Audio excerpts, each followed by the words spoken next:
Le chef d'état-major des armées françaises a eu également un entretien avec le ministre de la Défense et des anciens combattants au sein des échanges, le maintien de la sécurité dans le nord du Mali. Sur le sujet, Maliens et Français conviennent de prendre de nouvelles mesures pour éviter toute infiltration de djihadistes ou autres terroristes. La question de la gestion de Kidal a également été au menu des échanges. Bourama Traoré.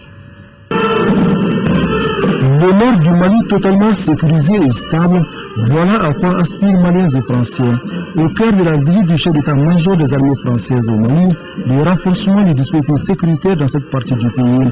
Une nécessité au regard des récentes attaques terroristes survenues à Gao et à Tombouctou. Moi je vois plus les récents événements comme la preuve que nous savons encore les débusquer, plutôt que comme une forte résurgence. Nous restons évidemment prudents, très attentifs, mais nous continuons.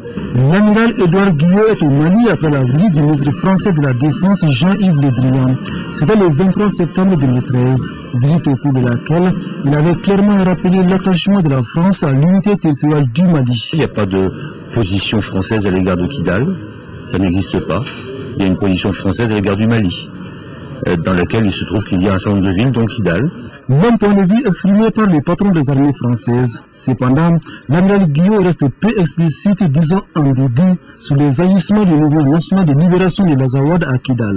La France n'est ni pro ni anti-MNLA. Pourtant, les forces armées maliennes ne sont pas libres à Kidal.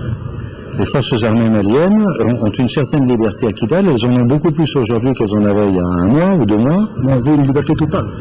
Ah mais ça va venir doucement. Comme vous le savez, ce pays sort d'une période assez longue dans laquelle il n'y avait plus d'État malien dans le Nord, en réalité.